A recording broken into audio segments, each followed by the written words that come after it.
Hello, everybody. Welcome back to the Snapping Online podcast. I am your host, BabyMario, joined as always my co-host, SomeOneHereAgo. And Hello. we are extremely excited to be bringing you guys back to 2 straight weeks of podcasting. Can you believe it? It's Two straight weeks. insane. Yes, it's unprecedented It's almost. unprecedented. Yeah, no, I cannot believe that we're actually. I'm actually really surprised we got 2 weeks in there, honestly. But we're here. We're excited to be talking about multiple different things. I'm very excited about near the end of the podcast. You guys will see in a second why. Yeah. But yes, so we'll go ahead and get started. Someone here go. Do you have any comments Opening before we remarks. start? No. This is your time to shine. You said you wanted to do the intro, so and I mean this is Yes. you gotta come up with all the jokes, all the flow Love of the doing jokes. conversation. Yeah. All right. Well, welcome to the new season of Marvel Snap, and that is X-Men Origins of Apocalypse. X-Men Origins of Apocalypse. There's supposed to be a two dots right there, so just to make it sound X-Men better. colon orange. Actually, yeah. I It actually probably got is. it Yeah, wrong. yeah. But anyway, with this new season, we're getting a bunch of new cards. We're not going to be able to cover them all of them today because we're in a bit of a time crunch right now. But we do have a new keyword being introduced, and this one is a very interesting one. The keyword being introduced in the new season is objective. Okay, objective is on face value a little simple. I feel like most people understand what it does just by hearing the word. Obviously it's like, okay, well, you obviously have a quest and you're trying to complete the quest throughout the game. And based on the quest, the card that has the quest that you're getting will gain or do different things based on that. It'll So give you a reward. it'll have you All exactly. objective There's a cards reward. are structured as the quest, and then like an arrow, and then it'll say like what it does once you've completed the objective. Yeah. So I think that this is a really cool mechanic. I'm surprised it took them this long. I feel like I know Magic the Gathering 100% has a bunch of objective stuff that they do. I think they're called quests, if I remember correctly. I don't really play a lot of Magic the Gathering, No, but there's cases. I mean, there's like cases. I think there's a okay. subtype of enchantment. It Something doesn't along matter. It those lines. doesn't matter. Yeah. Anyway, many card games have had this before, but this is the first time we're seeing it in Marvel Snap. So I feel like we need to mention two things right off the bat. Number one, the objective comes into play the minute the card enters your deck at the beginning of the game. So this is a game start. The objective starts. Wait, for you, no, you hold know? up, no. I mean, look. The card tracks you, but like, I mean, Yeah. it won't do like a game start. Yeah. The actual reward won't come into effect unless the card is in play. Yeah. So it's a game start. The objective starts, but it really only you only get the reward when you play the card. That When you would play the begin. card, and then at the end of the turn, it happens, right? Yes. So the In objective other words, it's like an happens- end of turn effect, but it only happens once, and the reward is probably better than a regular end of turn effect. Yeah, I mean, yeah, because you have to go through. I will say they have explored this like sort of space before with like Phantom X, right? Usually the way they've done it before, like they've keyworded it now with as objective. The way they've done it before is like if you've done this or that, like then this happens, right? That's usually how they Yeah. format their quests. But now they've given it a little bit more structure. Yeah. But yes, objectives like they'll track. They'll know like how far you're along, and if you've completed your objective before you've even been able to play the card, once you play it, the turn you played, it'll just resolve at the end of the turn. Yeah. So I think this is a really cool effect. I'm really excited to see how this plays out. I'm really excited to see how they expand on this because obviously we have a very small sample size of what objectives can do right now. If you guys haven't watched the developer video for Marvel Snap, I would definitely recommend you guys go ahead and check that out. You guys will definitely see a lot more stuff than we're going to be able to cover today. But to get started, we're going to go ahead and talk about the not broken season pass for the first time in 2 months, which is insane. We are getting En Sabanur. I really hope I said that right. I think that's how you say it. Yeah. So En Sabanur, the objective he has is have a full front row at each location. And as you guys can see, there's a little arrow right there. And the arrow says transform into Apocalypse Celestials Chosen. So this quest actually tracks for you. Although it's incredibly easy to see if you have your front row Yeah, I filled, mean- obviously. So like that really isn't that hard. And then once it happens, it's just going to transform on the field. So at the end of your turn, it'll turn into Apocalypse Celestials Chosen, and then his on reveal will happen at the end of your turn. So the on reveal will be swap the lowest power card of your front row at any location with a card from your deck. Okay. This card is interesting. I will say, I don't really know how to feel about him just yet. I feel like I need to see what people cook with him. I feel like me and someone were talking about this earlier when we were building the slides. We really have no idea. Well, we genuinely have no idea what this card's gonna do. You know, It like is quite intriguing. it's I will very say, intriguing. the Mhm. first thing I thought of was like ramp. I mean, not ramp. Zoo. Zoo. Yeah. I said the opposite of what I was trying to say. Zoo, because like I mean, obviously it's like you want to fill locations, or you want to put a bunch of stuff on the board. Oh, Mhm. zoo, right?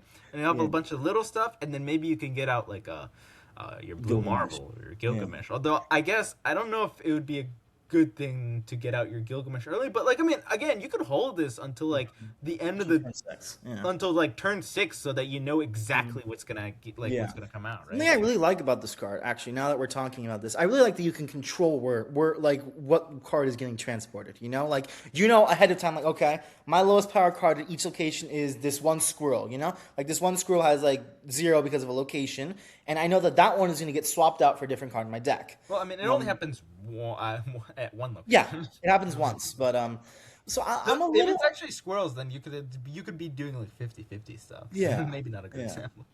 I feel like this is a really good Doom 2099 card.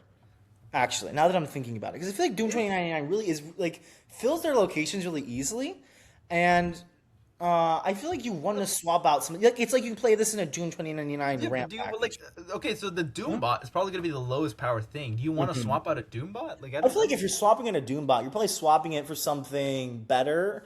No, That's the but the thing. whole deck is like It's premise. it's Oh, I it's want my just front Doombot. row, so I guess you could like manipulate it, but I don't know. The Again, like Doombots appear randomly. Okay, the yeah. second thing I thought of, which is why I said ramp earlier, I was like, wait, maybe you could do a different build of ramp where you're like doing Jubilee, you're doing Lockjaw, and the whole point is to like as many like deck swapping things as possible. Yeah. Like Or I mean, like you said, Jubilee. Actually, that's perfect. Jubilee, like you're just swapping out yeah, a yeah. low power card for like a Infinite or something. You Yeah, know? and like Jubilee fills up 2 spots, so that's Mhm. one location down. Luna Snow, that's two Luna Snow spots, so fills up that's another another one. location. So I'm thinking like you wouldn't think ramp is good at this, but honestly, it's not that hard to fill the front row if you really Yeah. want to. I guess the one thing about Luna Snow I will say is that the Ice Cube is more likely than not going to be the lower power card, so you're Yeah, going to but you swap can out your ramp. yeah, but you can wait until turns again. This is the Yeah, great again, thing you can about wait. objective Yeah. cards. Yeah, you're right about the waiting part. I keep forgetting about that. But yeah, really interesting, I will say. I'm very excited to see how this one plays out. I'm really struggling to figure out where this goes, which is why I placed him at a balanced position. Someone here go place him at 1 rock. I think we're like really there, like we're agreeing more or less where he's gonna go. It's close. I mean, I think he's one rock because I really don't think they would make the first objective card be bad.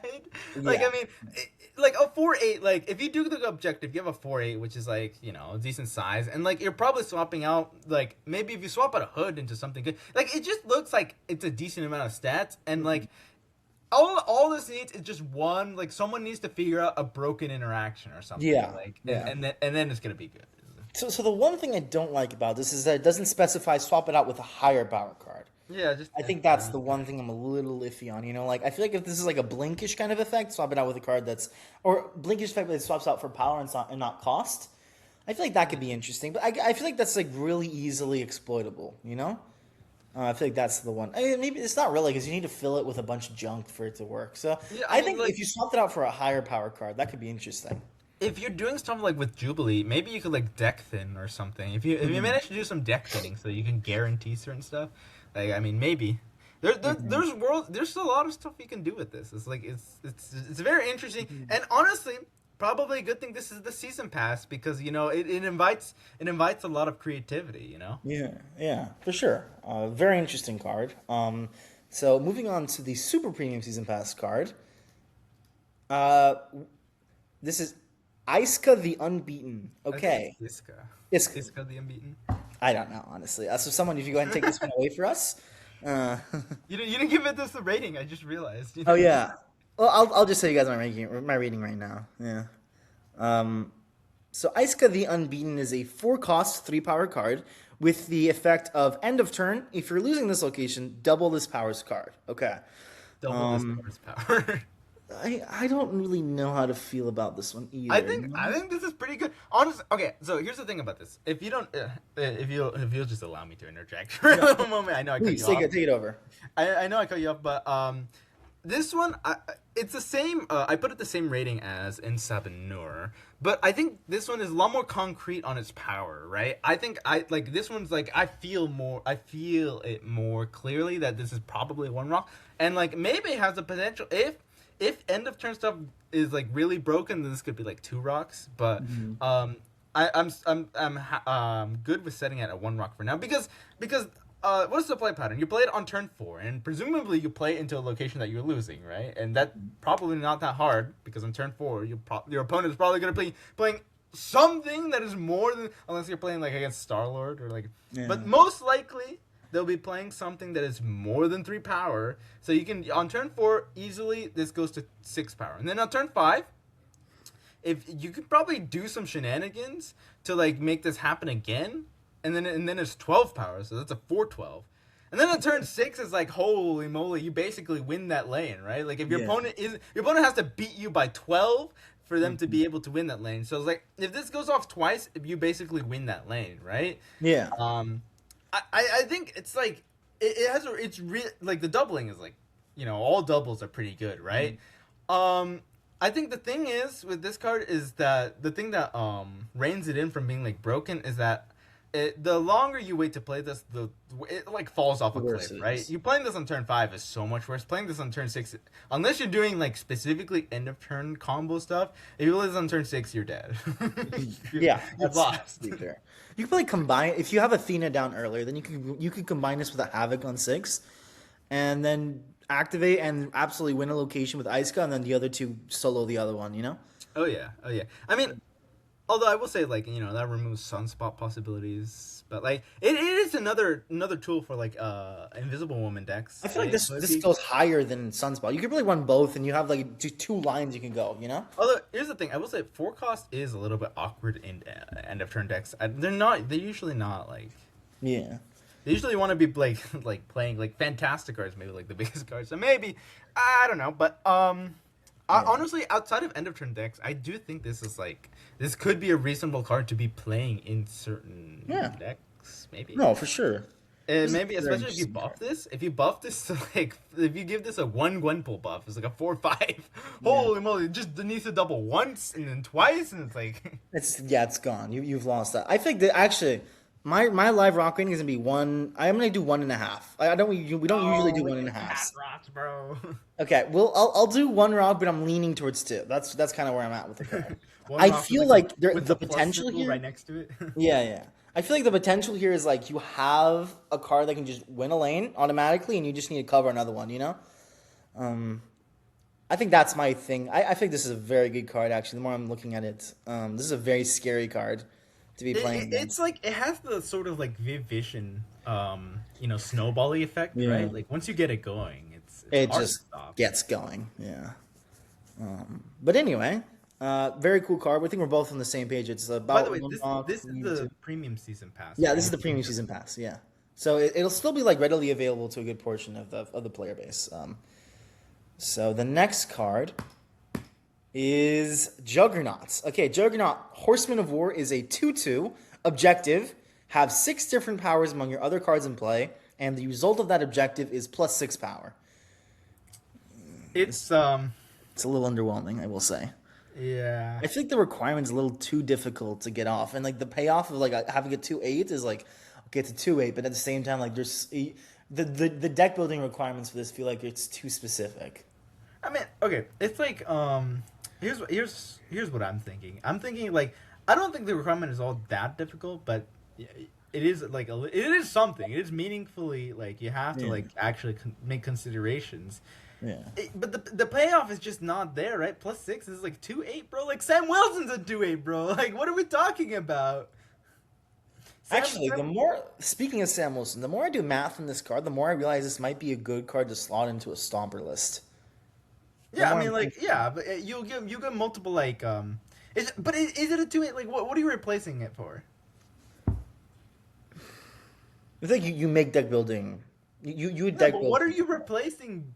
Well, we can talk about that later, actually. Yeah, I mean, I don't know. It's like it just feels like a downgrade. It feels like you would rather have other cards as opposed to this, like this has no synergy with what you're doing in the Somper list. By the way. Well, okay, you have the shield, which is automatically 0 power, which means No, that's I a mean, card the like, automatic flame. I'm not questioning whether or not you can get this like to work. I'm just saying, like, just even if this was base 2/8, would you just play that like in a Stomper I list? feel like a 2/8 is really good in Stomper. Like I feel like sometimes we really do struggle to find base power sometimes. So I'm not particular. Oh, I don't want to get Yeah. too involved in this right now. I'll I think mean, about this. okay. So what I'm thinking this, like, I always like in my mind, I could just compare this to like Lin Lee, and I think like the quest that they both present, where like Lin Lee you have to put them together, like find the sword, right? And Juggernaut, it's like, well, the quest is like less thematic, but like whatever. But it's like Yeah. you have to do the things that both of them require. Yeah, Lin Lee's a little bit harder, but like the reward is a lot better in my opinion. And the base sets are better Yeah, as that's well. fair. That's pretty fair. And this one is just like, you know, the stats are not as good. Like it's slightly easier, but the stats are not as good. I'd rather do the slightly harder quest for like the Get more more stats. especially since it's like synergistic in a deck that you're like doing Lin Lee stuff. Yeah. This, I don't know. this It's just me like thinking. You know, I try we'll talk about this more later in more detail. but honestly, you know what? Now that I think about it, the main issue this card has is that there's nothing this really synergizes with. It's just stats, and I think we've entered a period of Marvel Snap where just stats is not like it's not something you can really count on. Like everything is doing something synergistically. You're not there's no deck that's just playing stuff. You're playing stuff like that, like do stuff together that like are more than the sum of their parts. You know. yeah. Every list is doing that. Like only Shulao is like the only like generic card nowadays, and even then, like people are playing like Shulao. You can still do stuff with Shulao to like get extra benefit, right? Juggernaut, Horseman of War, just really doesn't have anything that you can synergize with. I don't even know what you do like to try to like increase this effect. Like what are you doing? Yeah, I don't know, dude. Honestly, I couldn't think of anything. No. Which is why, like, honestly, live revision, I'm gonna put this as a -1 rock. I was a little bit more like waffling around before, but now I think this is a negative rock. I think this is a negative rock. The more I think about it, the more I kind of agree. I think I'm going to keep him at balancingly negative, though. I feel like it's a little too early, you know? I feel like I need to wait to see people play it before I actually give, like, a revised thing. So we can talk about that next week when we actually have the card in front of us. Yeah, we can talk about we'll that. see. We'll see. Yeah. So moving on, we have the Golden Gauntlets. Yeah, so that's it. That is it for the cards that we're going to be talking about. Those are the cards we'll be releasing next week. Obviously, there's a lot more, and there's actually a couple I'm really excited for. We talked about this earlier. We didn't have time to include a segment on them, but we will, trust me, we will go in depth on them later.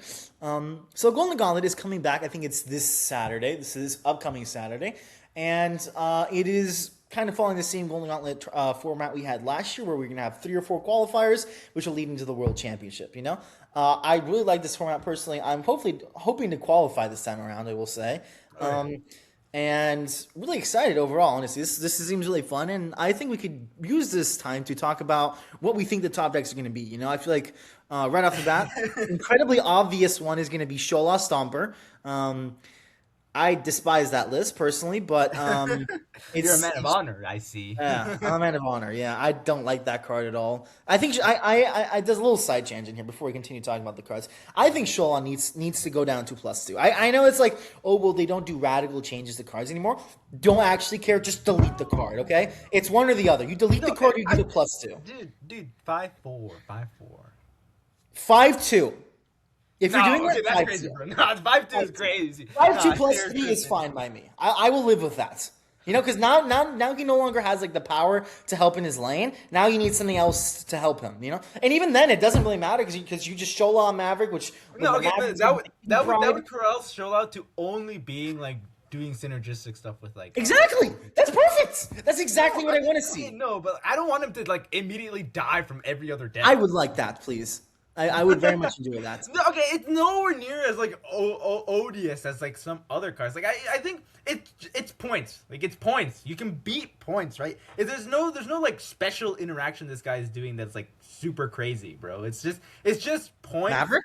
And no, I mean it's like, I know, but like even Charlotte that Spider? interaction What do you is, mean like, there's no points. interactions? It's all points. It's not like it's not like Star-Lord who was doing like Elias stuff where it was like actually like so stupid, right? Like that's I think that was way more stupid than like even if it wasn't better, it was way more stupid to play against than just like look, if I lose by 1,000,000 points, I'm like, okay, well, whatever. If I lose because they triple Alliance me, I'm gonna freak out, bro.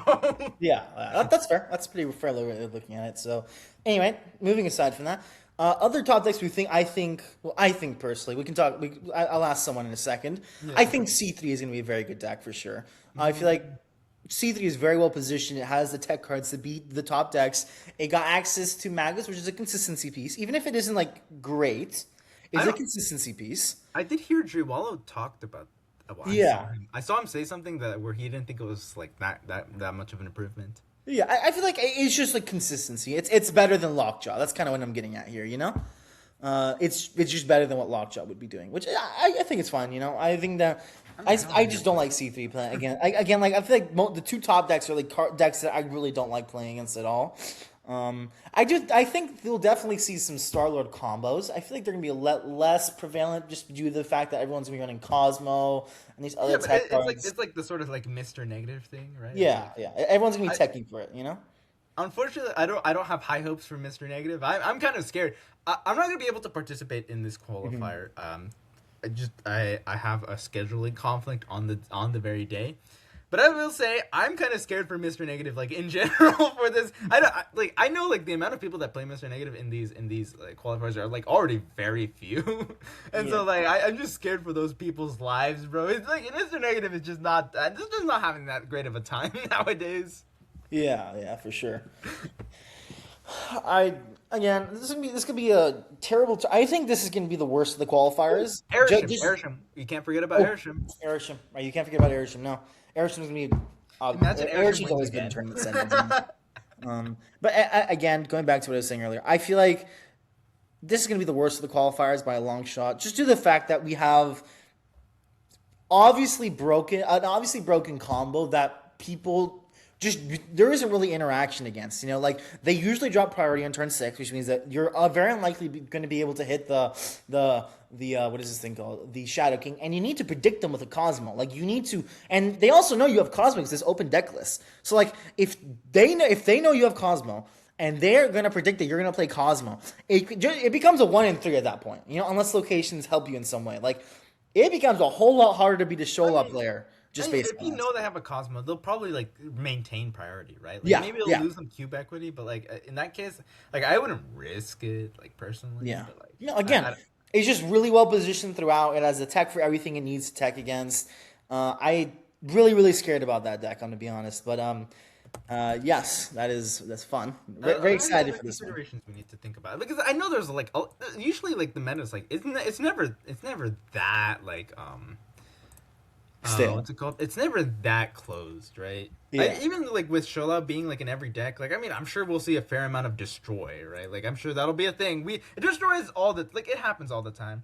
I'm sure discard is gonna be appearing. Like I don't even know what the state of discard is like these days. I haven't seen like a discard list in so long. Like, maybe Hella. I'm sure people are gonna be playing Hella with like Fing Fang Foom, but like, I don't know like what else you're really doing like.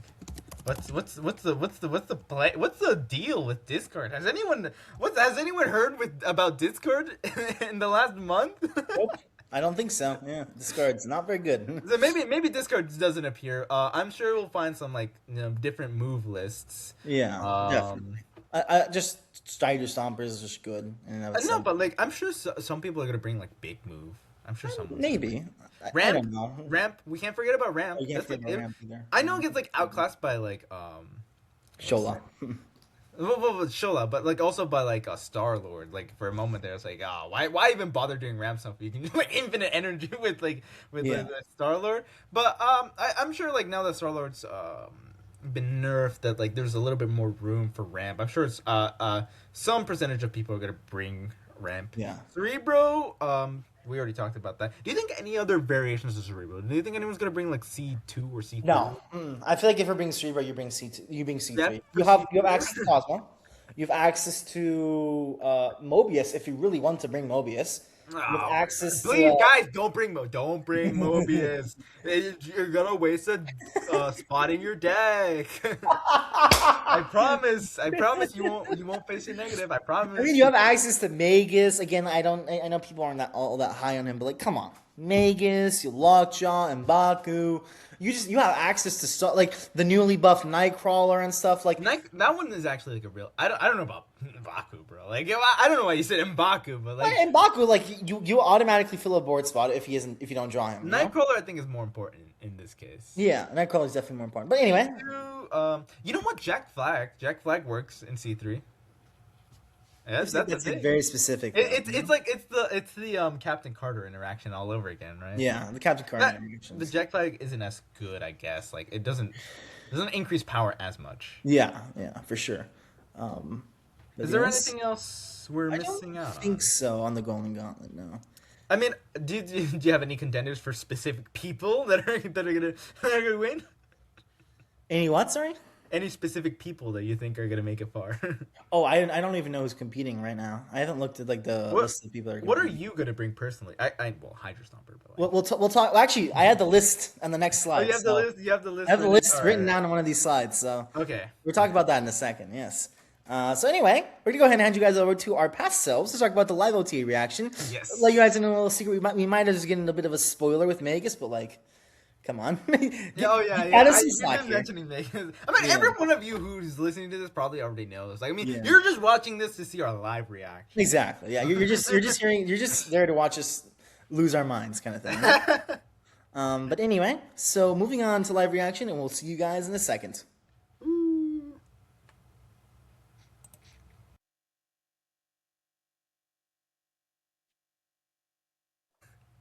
This is a live reaction to the latest OTA.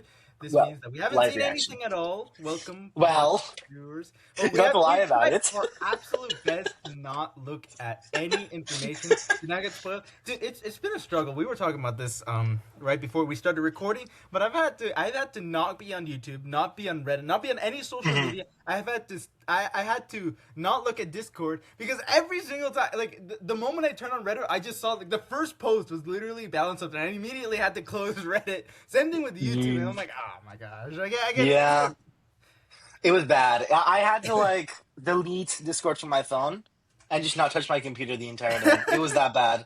Like I saw one or two updates. Like I need to keep myself like surprised, and I need to be off Discord. Becoming official content creators will be very helpful in this. We could just do this in advance. I really hope so. That would be really nice. Help make that happen because please help make that happen. So we can avoid this struggle. Because I mean, look, we would have recorded earlier, but I mean, the schedules didn't really align. So it's actually 12 a.m. in my time, bro. Bro had me waiting until 12 a.m. Can you imagine that? It's the differences of us being on EST and PST, unfortunately. So, obviously PST is the best time zone, but okay, California time. Come on, California time. Hey, California dreaming, baby. All right. But anyway, back to the balance update. So I'm very excited. Okay, before we get into this, actually, I want to do this little thing. I want to talk about what is our OTA wish list, because this is a very big OTA. This is a very big OTA. Okay, think about this. This OTA, if it's not like done correctly, could mean like a mass exodus of players. So I've seen a lot of players are like, okay, this is the make or break OTA. You said about the tech apocalypse. It didn't really happen, bro. It's like it's the make or break OTA though. I feel like there's so much going on in the game. This is the make or break OTA. I will say, okay, everyone's talking about it, like, oh, I'm leaving. But if there was this guy in like Rorum's Discord, I don't know. There's a guy tracking like it wasn't Rorum. It was in K Investigation. I don't know. There's this guy who's been tracking the amount of people who have reached Infinite for like the past 5 seasons, and this season's actually more than last season. Like the amount of people. Dude, for last season was peak Shola time, so like you can't even blame the people for not making it into. I mean, but you think I hate Star-Lord more than I hate Shola. Shola was like annoying, but it was like still like. it was just annoying for the things it could do, but like it was still very beatable. Star-Lord is like more annoying than Shola, I Well, think. no, Even though it's but Star Lord worse. is very beatable too, though. If you tech it, Yeah, but it's like you just run the tech cards. I don't No, know, but like if you I lose mean, it, skill issue. but my point being is that Mhm. you know, everyone's saying they're leaving, but only like the most enfranchised players are even considering stopping playing Marvel Snap. I think like for a very casual player, Star-Lord is just like they're not playing enough games to get sick of it. You know what I mean? Like if you play 3 games of Marvel Snap in one day, you're not gonna be that annoyed. And that's like most Marvel Snap players are like not playing that much. Like think about it, Yeah. 15 minutes is like 4. Oh no, okay, maybe but 5 even games? still, I'd rather do like a wish list. Like, what do we want to see happen in this OTA? You know, I for one, I have two right off the bat. I want to see actually three. I want to see Shola nerfed. I want to see Fing Fang and Foom nerfed, and I want to see Star Lord Master of the Sun nerfed, and I also want to see Magus be buffed because Magus is unplayable where he is. But how would you? But Um, would you allow him to do on reveal stuff or what? no, I think I would lower his cost. If I was doing Magus, I would do like 2 costs, maybe 2 Magus or something. 2-2? He's a 3-5. 2-2 bro. or You something. you could do 2-4, bro. I don't know about 2-4. I think 2-4 is a little good. Not gonna lie. 2-3? I mean, definitely not. 2-3 at most. I think 2-2 is I like don't know. is where I would put him. I mean, But at the same time, if it's 2-2, you're giving Cerebro 2 another weapon. You know, think about it. You play this. You I guess combine it with a 2-3 is the same 3-on-5. thing, bro. 2-3 is the same. Yeah, it's either way. You're just making Cerebro better, and I don't want to make Cerebro I better. mean, you just so. play mages in C5 already. Yeah, but like 3 costs though. You're wasting your third turn to play that card. I don't know about that one. Yeah, But anyway, okay. I want to see that happen. And what else? So I want to see Mad Thinker buffed. Obviously, Mad Thinker is going to be perennially on my buff list. It's almost criminal that he's not a 1-3 at this Yeah, point. it really is criminal. He should be at least a 1-3, maybe a 1-2 plus 3. 1-2 plus 3 would be a dream scenario for me. But That would make him very compelling. But like that'd be like on par with Clea at that point, yeah. yeah, no, for sure. Anyway, to the OTA.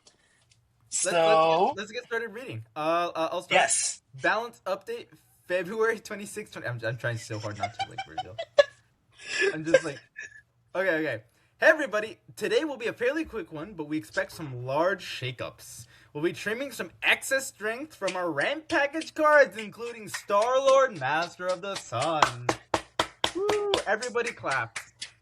We'll be propping up a few underperformers, including move. What do you mean move cards?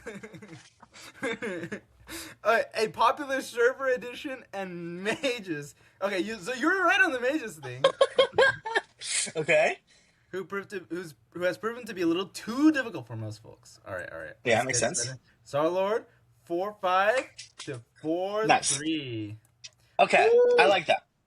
That's a good change. Hold on, -2 hold on. power. He shouldn't have been a 4-5 to start, but Honestly, yeah. I mean, like, because, like, if you play him on 4, it's like he's getting +3, so it was like a 4-8, and which was already Yeah. above curve. If you play it on 5, it was like, it's even worse. So now he's like on curve.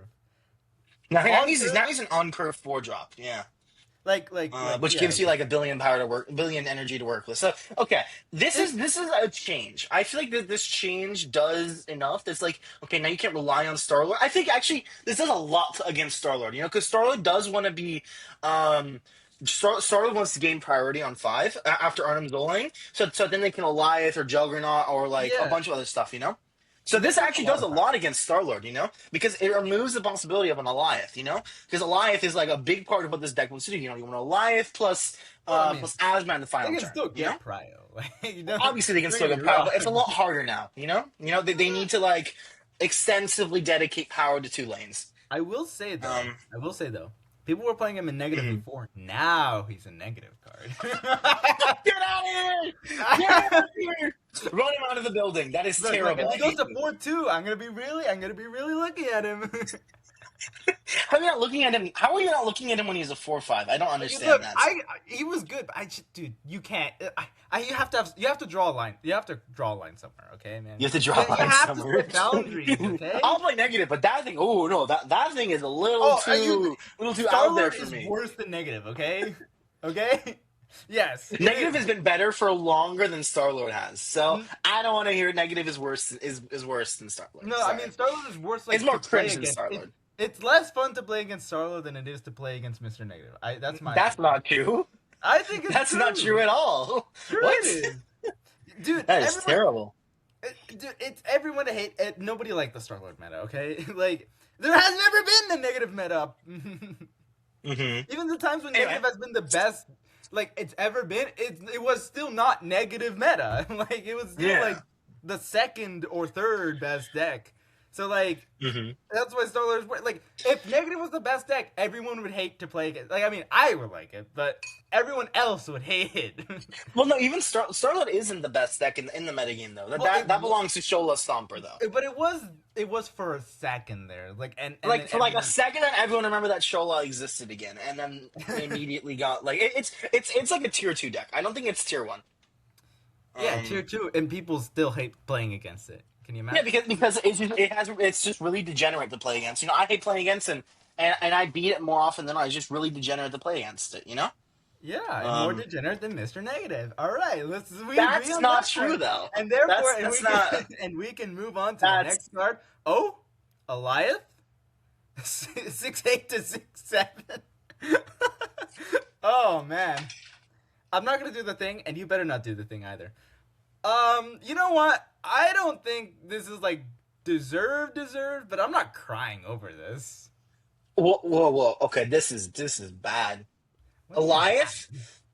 I think the only reason Eliath is even catching any amount of this is a stray. I'm gonna be honest. This isn't needed. It's because of Star-Lord. They're like, oh well, we have to cut down power somehow, so let's take away 2 power from Star-Lord. Might as well do it from Eliath. They did cut down Star-Lord. I can't believe that. Yeah, but they're cutting down. Eliath wasn't good before Star-Lord. Were you playing Eliath? No, exactly. No one was playing Eliath before Star-Lord. Yeah. And they were like, oh, well, I need a big 6 to play on. I need something good to play on 6, you know? I know. Okay, I don't think it was like. This is a crime against Eliath, dude. The poor guy is like that is a terrible balance change. He if anything, he should move back up to a 6'9", dude. The poor guy is like underpowered at 6'8". Dude, it's not about pure balance decisions. Sometimes you do things for the fun of it, right? You want to be making for the fun of it. I think you just don't like playing against Eliath. Don't lie to us. You want to make the game more fun, right? And I don't think Eliath is the type of card you want to be having everywhere, you know? So I'm not like, I don't think he's like deserved. It wasn't everywhere. Okay. I don't think I understand what you're saying. The issue I have with what you're saying is that it wasn't everywhere. The only reason it was everywhere is because of another card that was unbalanced. Yeah. No, but it's like okay. Remember like Spider-Ham, you know, peak Shola meta, right? Spider-Ham wasn't technically everywhere, right? It was like 15% play rate, but even that was too much. Nobody liked playing against Spider-Ham when it was like really frequent, right? And the same thing is with Eliath. It's like it's not the type of card you like. It's fine for it to exist, but nobody likes playing against it if it's like too frequent, right? So and even like a little, even like 12% would have been like too much. Even 10%, like. So I don't think it's like a purely balanced decision, and I'm not crying over this that it's going down, right? Like I actually really like Eliath. That's the thing, you know. I bought a $50 bundle for the card and stuff. So like to see him go down, I've seen him go down. Yeah, like I'm losing money now. It goes from 6'9" to 6'8" to 6'7". Dude, you gotta no. I told you not to do it. I'm losing my mind. No, okay, but actually kind of funny. Eliath has seen like what 7 balance changes. It's been all over. He's seen like 6 or 7 balance changes or something. He's been all over. Okay, bro. Okay, bro. You gotta. Let's just move on. What's the next card? Oh. Yes, let's go. Big boom. 7-10. Let's do this. That's good. Okay, that's not bad. So he's gonna win his lane a little less now. That's okay. Instead of by 50 points, it'll be by 40 points. Oh. Ooh, you got us. All right, let's see what they have to say. we're taking some power away from our strongest ramp cards. Alioth is an effect we would prefer not to be one of the strongest generic top-end energy cards. And we suspect that 6/7 Alioth will be plenty strong enough when players want to target specific final turn combos. Fin Fang Foom, on the other hand, has proven itself to be the de facto best high-cost character in this game.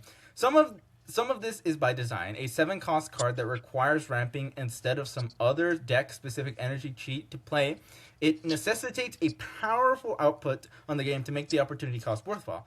That said, even with the removal of 2 powers, we suspect Fin Fang Foom will be able to win the majority of locations he has played. This is just extraneous strength we can remove, and we'll continue to keep an eye on him. Yeah, I mean, it's like the 2-power thing. It's meaningful. It'll like cut I don't know, a couple percent. It'll lose some games. Yeah, like it'll lose slightly more games, and maybe that's enough. Like in combination with everything else. But it's like I don't know. It's like, I think this is a good change. I think this is pretty okay. I think like not that easy to play around him. No, it's not that. I just can't. I don't know how you balance this card without extremely nerfing his base power. You know, make him fully rely on what his on reveal is. Yeah, I mean, like I think the only way I think he's gonna go down to a 7/8. I think that's the most we'll see him go down to. 7/8. I think 7/8 Fing Fang Foom is where you're gonna see him. I think that's a balanced Fing Fang Foom, you know, because you can no longer play him into a Cosmo lane just for the power. Now you need to have like some, you know, you need the on reveal to make him good. You know, I think 4 power from release is pretty okay for Fing Fang Foom. I do think there's a little over tune at 7/12. I think this change is necessitated, although again, they're definitely gonna need to keep balancing it. This is where like we'll get to see how much of it is the base power matters, right? As opposed to the effect. This is when we'll see, and I'm glad this happened. I mean, everyone expected. I expected this to happen 2 weeks ago, bro. He should have been nerfed quicker. Honestly, he was a little too overtuned on release. This is a good change. Don't really have much to say besides they're probably going to keep nerfing him. I would say he's probably going to stay at a 7/8. I think 7/8 is where he's going. I think they go to 7/9. Maybe 7/9. Yeah, if they go to 7/9 and he does like okay, then they're going to keep him at 7/9. If he keeps doing really good, then 7/8. Unlike Alioth, I think this is a card that I'm fine with being good, right? Like. But I feel like it feels just as bad to lose to Fing Fang Foom than it does to Alioth, you know? No, but there is like okay, look, if your opponent has like prio, it's like the counterplay is like, oh, I just have to outguess them. With Fing Fang Foom, there are things you can do in previous turns to like set up. Like if you really want to, you can play certain decks that like just play like a bunch of little cards in the front row. Like I mean, you can like set up around this like the entire. You have a lot more turns. Like if you know that your opponent is like, playing a deck that plays Fin Fang Foom, you have a lot more turns to like set up. To figure it out. Yeah, as opposed to Alioth, where it's like mostly like a turn 6 thing. Is like, well, I mean, they have priority. Now I have to just guess which one, and like it's like either. But either also I at the same right, time, it's like you need to guess where Fin Fang Foom is coming down. You know. No, Even if it is sometimes obvious, but you still need to play around. Like, I mean, you can play around. Like, okay, if 2 of your locations are bad, then you know where you know if it's going into the 3rd location. You can play. I don't know. I think there's a lot more you can do against Fin Fang Foom than because it's just purely points as opposed to like text removing. Right? That's just my opinion. That's fair. That's fair way to look at it. Anyway, on to the next one. Rocket and Groot. Oh. Ooh. I was going back to 3. Okay, I like that change. Nice, yes. You're coming back to my Stomper deck. Let's go. He's in my Stomper deck. Let's go. I think this is purely because it's Guardian season. I think it's because the metagame we're in and the metagame we've been in for a little bit is still combo heavy. That like 1 extra power on a card that's really a mid range card isn't going to do a whole lot. No, but like, so they're just giving people an option to play him, I think that's what they're doing, bro. Maybe they buff Jeff, but like they might buff Jeff actually. So I don't know. Don't speak too early. There's a bunch of cards I would think of buffing before this guy. It's like I don't like. Okay, this is probably fine. Balance wise, but me personally, I just don't like to play against this card. It's just really annoying to play against. It's like oh my god, it's just like constantly stealing power. It's the problem is like the stealing power is like it's a double whammy. It's like not only are your cards debuffed, but he's growing. It's like yeah. +2 But also, you could just not play in the location he's in. Yeah, but he can move, right? So your opponent, it's not as simple as that. Your opponent that's fair. Your opponent can still gotcha you, and that's one of the most frustrating things. Like it's like you play off the location, but then your opponent correctly predicts where you're gonna play. Like that to me, I'm like You lose like a ton of power. Yeah. Kudos to my opponent for like outplaying me, but like it's just annoying. It's just okay. I should stop like harping on this. This is not the worst thing. I just personally don't like it. Yeah. Okay, next one. We called it. Jeff to 2-4. 2-4. Yeah, we needed that. He should have been buffed last week. 2 weeks ago. Sorry. Yeah. Nightcrawler 1-3. Jeff to 2-4. You know what? Maybe this is what they were talking about when it comes to move cards. I mean, these might be the 2 move cards. I don't think I'd call them move cards, but they can move though, so they're technically move cards. Yeah, I was like, yeah, but the phrasing was a little bit. It was a little bit. Yeah, the phrasing is a little bit. I don't know what the right word for it is. Like it was misleading, I should say. But yeah, Jeff to 2-4. We talked about this. Oh well, I guess we did talk about this last episode. This should have happened with Nightcrawler. Does he see play? Probably. You're a 2-4 body that can be played anywhere and move. That's pretty good. C4. C4 is real. It's back. We're still back, dude. C4 is still back. Anyway. No, in what deck do you play this in? You probably like some kind of like mid-rangey tech deck that you can put Baby the Land Shark in. You can put Jeff in. I don't know what to say. Jeff the Shark or something? Jeff the Baby Land Shark. Jeff the Baby Land Shark. I'll just call him Jeff. Yeah. That's probably better. You probably play him as like mid-rangey tech deck. Or you might play him in Sauron. Maybe you could do like a Zombie Scarlet Witch move hybrid. With Nightcrawler, Jeff, Rocket and Groot. Those are cards that just move off. Instead of doing like spell stuff, you can do it slightly different. I mean, it's totally okay. It's not gonna be that good, but like it could be fun. No, it could be fun. Come on. I guess. Anyway, we're buffing a couple underperforming move cards. Rocket and Groot have really felt the impact of its nerf from the last year, and given that post-Techpocalypse, Marvel Snap has been less dominated by mid-range decks, we think that the Guardians Duo can go back to their former strength. Okay, makes sense. Jeff's buff is a little late. We should have buffed it at the same time as Nightcrawler. That's our mistake, and he should now have a role again. Hope you enjoyed your 2 weeks off, Jeff. Whoops. Okay, well, it's not the 2 weeks off, bro. We weren't playing him before. I don't know if you're playing him now. Yeah, and there were some people that were playing him. You know. I mean, okay, I'm glad he got the buff, but it's like, like since he wasn't even being played in like lockdown, so like he just has no defined niche. Like maybe if Profex becomes meta, it's like again, it's like you play this to counter the Profex meta. Yeah.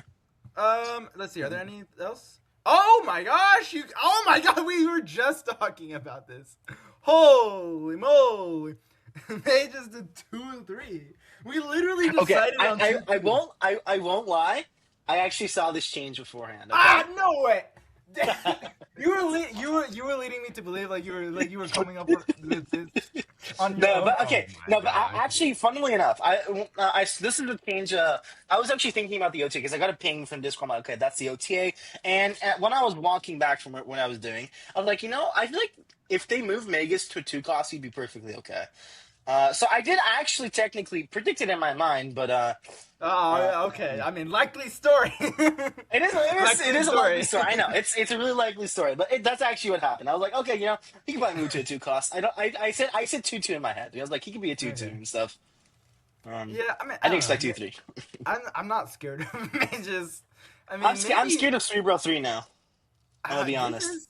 This is quite interesting and like, dude. But think about this. Think about this. You play on 5. You play 3 first, then you play Magus, and then if you don't draw Cerebro, then you activate Magus, play Mystique, and then another 3. No, the Mystique isn't gonna copy May. Yeah, the Mystique will copy it because it copied the last card you played, and he turns into Cerebro, and Cerebro is the last card you played technically. Mm. But aren't C3 decks running a lot of 3-drops? It's like it won't always be guaranteed. You'll have like okay in a normal game of Snap, you have 3 cards in your deck, at the like on turn 6, right? So like It depends on how many 3-drop. Obviously, I think you would deck build for this. You would deck build for a better Magus build. But I feel like this is just another consistency piece. Is this better than doing like other stuff? I don't know. I think so. I mean, you can also copy a Cosmo if you really want to. Like there are many stuff you can you can also copy Luke Cage if it's a matchup you need it for. Like there's like a lot of stuff you could do with this card.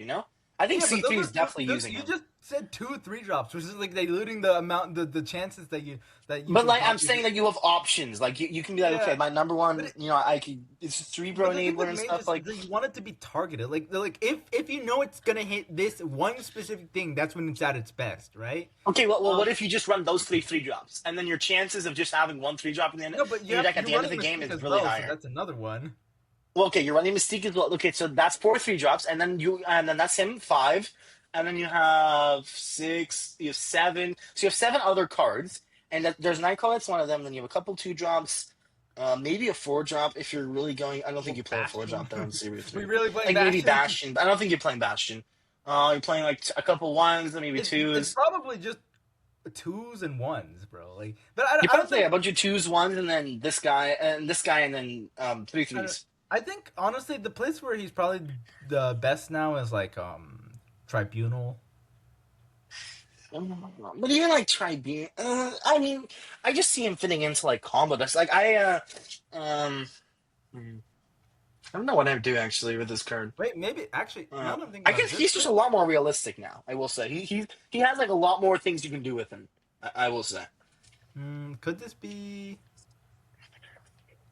No, this is not a negative card. Sorry, it's just. No, I don't think it is. Yeah, the honor reveal thing is like the only thing killing you. Yeah, this is interesting. And the fact that we're like still struggling. I mean, maybe we're missing something. Like, I mean, we're by no means like pro. Like experts. Yeah, the only way I have like any kind of expertise in anything is if it's like Stomper related, and I don't. This is not Stomper related, so yeah. Let's say. Continuing our trend of buffing cards that prove themselves to be very difficult to play with, we are moving mages to 2 costs. This should make it substantially easier to find a combo to pair it with, and easily opens it to targeting 3-cost cards, a 3-cost card that gets players' creative juices flowing. We know that folks have had a fair amount of disappointment that Magus is not able to target on reveal cards. While we stand by that decision, as Marvel Snap is already a game with relatively low variance given its small deck size and short games, we certainly hear and are taking into consideration that it has been a bummer for many that we are preemptively taking away people's toys when designing these kind of effects. Yeah, I mean, that's another thing. It's like, would he be so bad if he could copy on reveal? It's like, everyone talked to me about the Mr. Negative thing, and it's like... Yeah, I don't think it's the only Mr. Negative. It just feels like you have an easier way of accessing certain on reveals that your deck needs to function. I think that's what they're having trouble, like, getting behind. I understand where they're coming from with that. I think a 2-3 is more than enough to make the like. I know that there's definitely people around here that have been cooking. The real problem wasn't Mr. Negative. Maybe it was like Star-Lord. Maybe they were really scared of like mages skip into Star-Lord. Well, okay. How would that work though? You're skipping on 1, you're playing. What's the card's called again? Sunspot on 2. On 3, you're playing something. On 4, you're playing him on 4, 100%. On 5, you're skipping and playing and activating Magus. And on 6, what are you doing? Well, you think you have like 5 energies. So what are you doing with Flex for 5 energy? You're doing like with no priority. I mean, you skip play like most of your turn on 5 sometimes. You know, you're not always playing Star-Lord on 4 and then copying it. But like, I mean, I don't know. Maybe I don't think it was Star-Lord that they were worried about. I think they were worried about negative. It is like actually, I think they were worried about idea negative. Though that I do think that it might be better for them to like have released this potentially busted Magus, rather than like preemptively stopping things from happening, because since they stopped anything from happening, we're now like we're left to wonder, it's like, was it really that bad? Like, and we didn't ever get to like experience like how good or bad it was actually, you know? Yeah. Like, Yeah. and so I'm thinking like in the future it might be better for them to like lean into the like potentially Releasing broken busted cards. yeah, I mean, dude, like, I mean, I people- guess the only thing I'd be worried about is if you do that and you release something like Megas that potentially, I'm not saying it does, potentially works really good with Mr. Negative, then you have the issue of everyone is playing Mr. Negative. Okay, Maybe not yes, everyone, look, but yes. a good percentage of people are playing Mr. Negative. And besides you, most people do not like playing against Mr. Negative. You know? It's kind of like the issue with, like, Okay, you know, but, like, Star-Lord, you know? Like, even if I it think- wasn't all that good, it still deserved a nerf because of just how annoying and degenerate it is to play against, you know? dude, I think Mr. Negative people are acting like it's so like this bastion of like, oh my god, they've negatived me. It's like, bro, there are so many things you can look. Maybe if you don't have anything, then yeah, it's like Mr. Negative, like, oh, you lost. But most of the time, if you're blending like any tech card, you can do something. It's not an inassailable fortress, and especially since Mobius exists. Like, I mean, I don't think Negative can ever be tier 1 for like more than like 5 seconds before everyone and their mother is playing Mobius. It's like it's like I don't know, man. It's like Negative has like this obvious counter, and then it can also be countered in a lot of other ways, right? If everyone's playing Mobius and I'm playing Mr. Negative, so that means I want to be playing out my negative cards early so that they don't have the chance to Mobius me, because they'll Mobius me like on 5. So I want to play my like Iron Man before 5. First of all, that lowers my cube equity because I'm giving away my hand. But second of all, if I play like a Gore out early, now they can Shang me if I gain priority because of that. So it's like even me playing around Mobius gets me into the range of other tech cards like Enchantress and Shang. It's like I think Mr. Negative is like, there's so many things you can do, and okay, and if I don't have priority, right, like Alliance, the Juggernaut, like there's so many things. Dude, Echo? That's what I hated about the V-Hand meta, that people were playing Echo, and I was legitimately losing my mind getting echoed. And then there's also like, Merlining the Limbo or Legioning the Limbo. There's so many things you can do to interact with the Mr. Negative deck. It's not that bad, guys. Yeah. I don't know. Bros just said yeah. I don't know. I don't know, dude. I don't know. Okay, that's my rant. Maybe I'm biased. Maybe I'm biased. We'll never know if I'm biased or not. We'll never know. But those are We'll never know, I guess. Is that the last card? Oh, one more. Sebastian Shaw, 3-4 to 3-5. Okay. That's okay. I don't really know how to feel about that one, I'm gonna be honest. Dude, it's crazy that Surfer has triplers and then and doublers if you like do like, but Sebastian Shaw is merely a +2 scalar. Yeah. I don't know what else you're playing. I don't know. Like, buff decks? Like, I don't know. Clea? Potentially buff decks. Yeah. I don't even know if you're playing this in Surfer anymore, dude, honestly. No, but that's the thing. Like, since this is like a +2 scalar, he just gets outclassed by other cards that are like bigger scalars than him, like doublers or triplers. You can't compete with that if you're like a finite scalar, bro. It's like I don't know, man. I think maybe he needs to be like a 1 cost. Yeah. Maybe. No, I actually, don't know, no, dude. That would make him alt Clea at that point, right? Like if he's a Yeah. 1 cost. All clear. That's all you're doing there. 2 cost, then he can't do. Oh man, this is actually quite awkward too. Maybe what if he said? What if we change? What if he was like a 3/3 that had +3 on him? Whenever you buff 3/3 him. +3. Well, then now he's kind of broken though. Don't you think? Is that actually better than like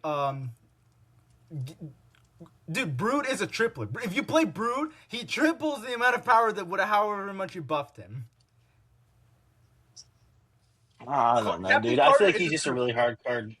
I think he's really hard to Like, balance. +3 isn't even in that context. +3 is not actually that much. It'll allow him to compete. Like, okay, if you buff him once, then he's better than Brood, right? Like with Yeah, Nakia. I guess. But like, actually, is that like? Well, let me think.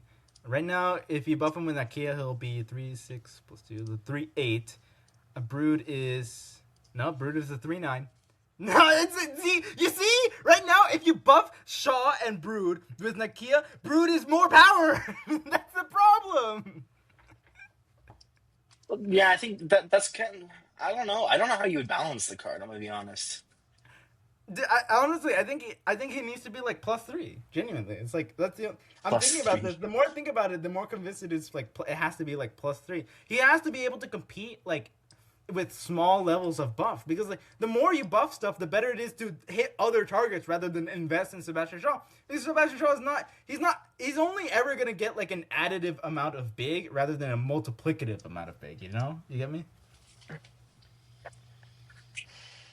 I don't know. I feel like he's just like, the problem is there's so much better payoffs than him That's that what it's I'm like, why would saying. you play him? That's the issue. Yeah. Okay. Well, I mean, I they're considering Maybe him, if he was but- a 2-2. If he was a 2-2. Because then he's like more of involved in like buff strategies But now he's instead you of know like what? Surfer. You remove the Surfer, right? Mm-hmm. 2-2 plus But yeah, I 2. like the potential for something. 2-2 plus 2. Yeah. Honestly, I think it'd be like 2. Dude, if it was 2-4 plus 2, I think he'd be good. 2-4 plus 2. Okay, 2-4 plus 2 may be a bit too much. No, it isn't. I promise you. I promise you it isn't too much. I promise you it isn't too much. He'll be good, but it's definitely not too much, bro. Chamber is like a 4. Chamber is a 2, like 10 most of the time, bro. It's like you have to buff him. Yeah. If he's a 2-4 plus 2, you have to buff him 4 separate times for him to be gaining 10 power. Now he'll be bigger than that because you've buffed him with stuff. But like to gain like 2-4 plus 2, he has to gain 3 times. So you have to buff him 3 separate times. It's like dude, I don't know, man. I think this is a card you play in Viv Vision decks. But Viv Vision isn't good right now because there's not a lot of mid range going on. You know, Yeah. it's like Viv Vision is just a mid range card. That's the issue. Yeah. I don't want to think about this card. I don't like this card. I don't own this card. I don't care about this card. I'm gonna be honest. Bro's so unenthusiastic. I'm so over this dude. That's what they didn't nerf Shola. I cannot believe it. That's kind of insane, if you ask me. I guess everyone was so focused on Star-Lord that And forgot Star-Lord about and like Shola. Fing Phantom. Guarantees Yeah. Shola's gonna go down to like 5-4. 5-4. 5-4 is like he's going to a 5-4 and then he's gonna be balanced. And then he's gonna become a Mr. Negative card. Don't you dare! Don't even joke about that. No, dude. it's not. No, because I'd have to. How would I even get him to proc, bro? Like it's like I'm not playing. You wouldn't. I'm playing That's the point. You wouldn't. That's the neat part. You don't. Oh look, we finally found a card that can't be a negative card. Even if Okay, dude. Nothing ever was a negative card. Nothing ever was a negative card. Nothing ever is a negative card, dude. Negative is overrated. All right. But anyways, guys, this is our live reaction to the OTA. Hope you enjoyed. We'll Yes. let you back to our future selves and with the rest of this episode. Yes. Goodbye. Goodbye.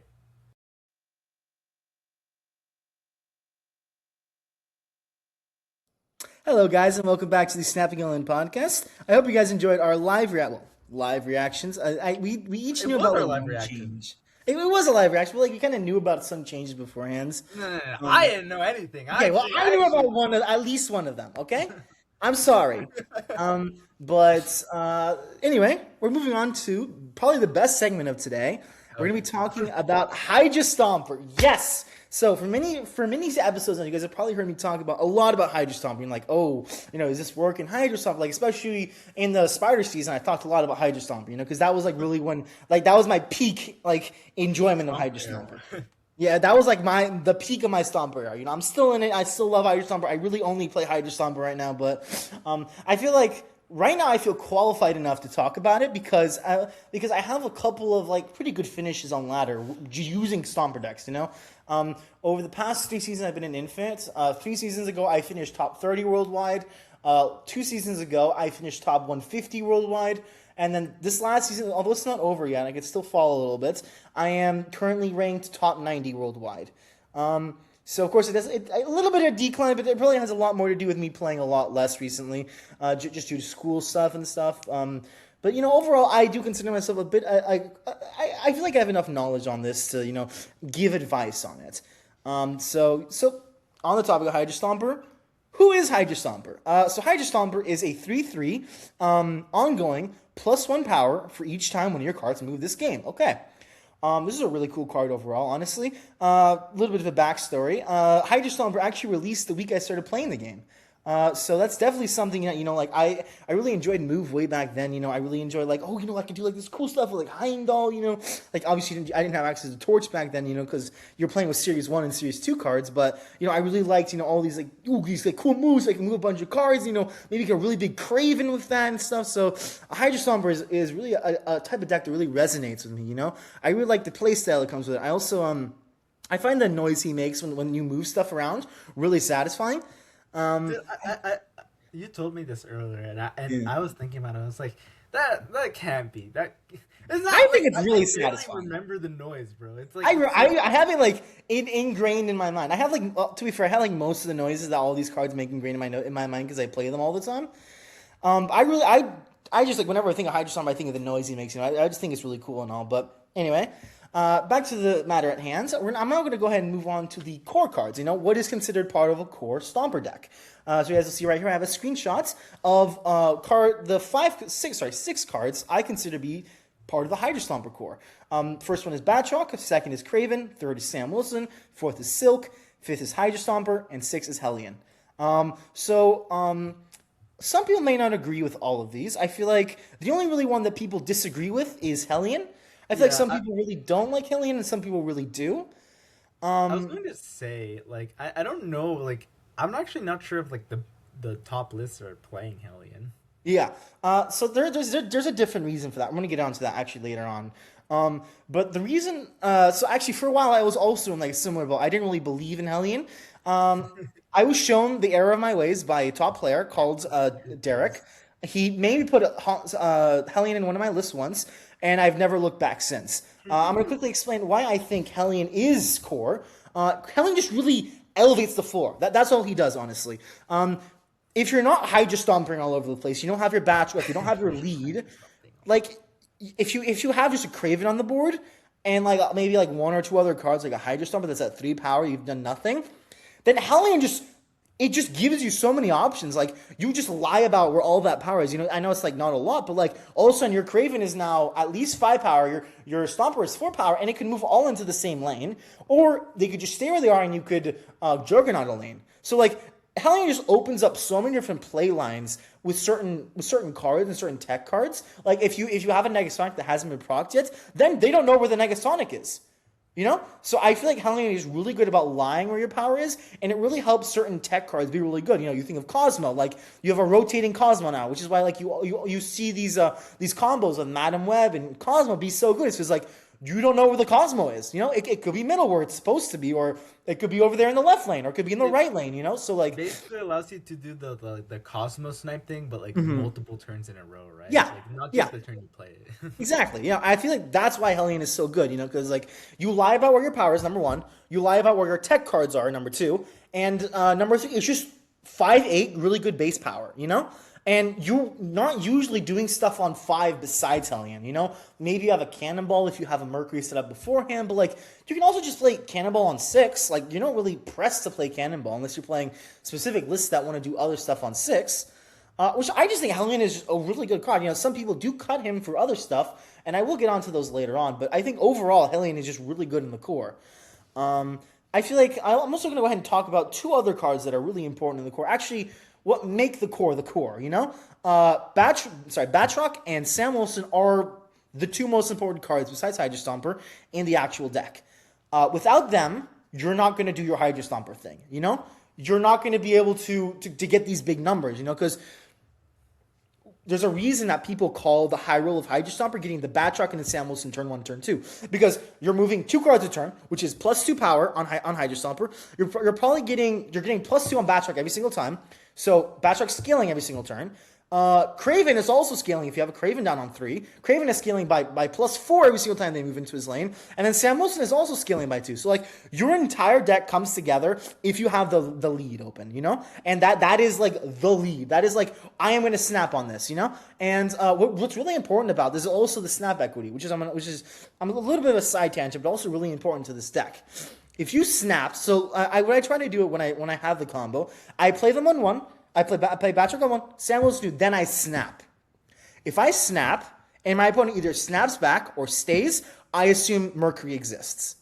So, a good important part about this deck is snapping when it's important. If you see your opponent stays on a snap, or if they're, what am I talking about again? If they stay on a snap, or if they snap back, 100% of the times that means Mercury. Yeah, but if they if they leave, isn't that like negative cube equity? Like, I don't know. You're okay with that. Even if they leave, like at the end of the day, Hydra Stomper is looking to be consistent. You know, you're not looking for high cube equity like decks like Mr. Negative or Star Lord and stuff. You're looking for a consistent cube equity. You know, like you get those 8 cubers when people snap back and you predict the Mercury, and then they need to waste a move trying to predict if you're gonna move it into the thing or if you're gonna move it to the other lane. You know, so like. Really, this deck, obviously, the main counter of this deck is Mercury. You know, if Mercury is in play, it stops everything you're doing. So a really important part about this list is learning to play around Mercury. You know, sometimes when I play against streamers, I've actually had this happen a couple of times where I snap them after having my lead, and they either stay or snap back, and I play around the Mercury, and they call me a stream sniper, you know, because it's like, why would you predict the Mercury there? It's like, well, actually, my entire deck dies to Mercury, and I need to play around it, you know? So, about playing this deck correctly is about learning to predict Mercury, you know? Mercury. Sorry, I'm kind of jealous that you get to play around your tech card. I know. That's not. It sounds so nice to be able to outskill your opponent. Well, see, at the same time, like they can also move, so you really don't have all that much control over it. It's like it only affects one thing at a time, right? So yeah. You were literally just describing how like you outskilled streamers and they called you stream snipers because you were too good, right? Like, well, okay, not too good. You know I just know that if I snap on someone and they stay, they have Mercury. That's usually what happens, you know, or they have like a good hand for like a combo or something. And so I'm actually going to go ahead and move on to the next slide on the topic of combo, and we're going to talk about. I'm going to start with tech cards. So you usually have a wide variety of tech cards that you run in Stomper. The reason for that is that even if you are Hydra Stompering all over the place, you have a really big Hydra Stomper, like a really big Craven, your numbers aren't really all that big sometimes. You know, you really die to like double Cerebro. You know, you really die to Mr. Negative doing Mr. Negative things. You know, you really die to these like really big combo decks doing their thing. So that's why this is probably like the ultimate, like one of the ultimate mid-range decks. You know, because you have a really strong points package in the Hydra Stomper package, which is it's honestly a package, yeah. But it also can run a bunch of tech cards that they can fit naturally. You know, Mercury moves. All of a sudden, you have Hydra Stomper strategy, you have Hydra Stomper synergy. You have a bunch of like synergy and stuff, and then also like all of these cards really work really well with each other. You know, you can run Deafening Chord. You can run Red Guardian. It really depends on like what the curve of your deck is. I feel like most people do prefer Deafening Chord, but I feel like Red Guardian is still something you want to consider, just based on the fact that like you can snipe certain cards that Deafening Chord can't touch. Think of like an Iron Man or something, although most people don't play Iron Man nowadays. But Dude, Cosmo, Iron Man's underrated. Yeah, Iron Man is pretty good. Yeah, but back to the thing. I'm kind of losing myself. Cosmo is the premier tech card in Stomper. I almost included Stomper Cosmo in the core. Honestly, if you're running a Stomper list, you're probably running Cosmo. Again, Cosmo. If you can move a Cosmo around, that's insane. You know, because your opponent never really knows where it is. You know, if you have the option to move it with a Madam Web, if you have the option to move it with a Ghost Spider or move it with a Hellion, then your opponent really doesn't know where they need to predict where Cosmo is going. You know. I've had games where I played against like bounce players, And if I have like a rotating Cosmo, they try to predict me moving, and I just leave it where it is, and they lose a ton of momentum. You know? It's always so fun to do like the second order like predictive plays where it's like, well, I know they know that I'm gonna move this, I'm actually not gonna move. It's like that's actually like Yeah. You can just keep it simple and just not move you it. feel Or like you a can just move it genius when everywhere. it works, but like Yeah. when it doesn't work and when you overestimate your opponent, you feel like you feel so dumb. Yeah. You really do feel dumb, yeah. So there's definitely like a little bit of like a you can feel really stupid sometimes. But I think Cosmo's like if you're putting tech in your Cosmo in your Hydra Stopper list, you're putting Cosmo in there. Number one. I think in the number 2 slots, it's Juggernauts personally. The reason for Juggernauts is that Juggernaut really allows your Hellion to shine, you know? Because if you're lying about where your power is, then you can just like, okay, if I have enough power just based on what they have in that location, I can move everything out of that location into the Hellion lane and Juggernauts and just win that location, you know? Because, you know, Juggernaut's still broken and he still needs to get touched up in some way. So degenerate, bro. Yeah, it's really degenerate and stuff, but also it just works. You know, it works really well. And the good thing about Juggernaut is that if you draw a Silk on 6, or if you draw a Juggernaut on 6 and you haven't played your Silk, then you can combine both of them into a 4+2 and to +10 power in a location if you really need it. You know, which is why I think Juggernaut is the second best set card, and I feel like something that's really close behind it is Mercury, and then right behind it is also Cannibal. I think those are more of a package than often not. Yeah, you're usually playing Mercury and Cannibal at the same time. Yeah, usually. Yeah, I've seen some lists, specific lists we'll actually get onto later on that don't play Cannibal, and I do think that's a bit of a mistake. But in the context of those lists, it does make sense. I feel like they usually just go together. You just nuke a card that your opponent has on their side. You know, if they're playing Tribunal, they play Tribunal down early. You have priority. They snap you. You snap back. You Cannibal the lane. You win. I've had that happen 4 different times against different opponents. You know, obviously not like. Obviously Tribunal and stuff, but like just different stuff. You know, they might want to Zola a card and you have priority and then boom, gone. You know? So again, I feel like Cannibal and Mercury really go together really well. And Mercury just really good because you can move cards, you know? And that's the entire point of the deck, you know? Mercury also really helps you stop yourself from being clogged. Because that is something you can just kind of run into with Hydra Stomper. You know, if your Silk loses a bunch of 50-50s and ends up in a location where you're clogged, then if you have a Mercury in that location, or if you have like a Nightcrawler, which we'll get onto in a second, then you're not clogged anymore. And it really helps open up your play patterns, you know? Which is why I also think Hellion is really good. You know, it stops you from being clogged in certain scenarios. So again, the name of the game in Hydra Stomper is, number 1, not being clogged. Number 2, work well on curve in Hydra Stomper if you're not really Hydra Stompering all over the place.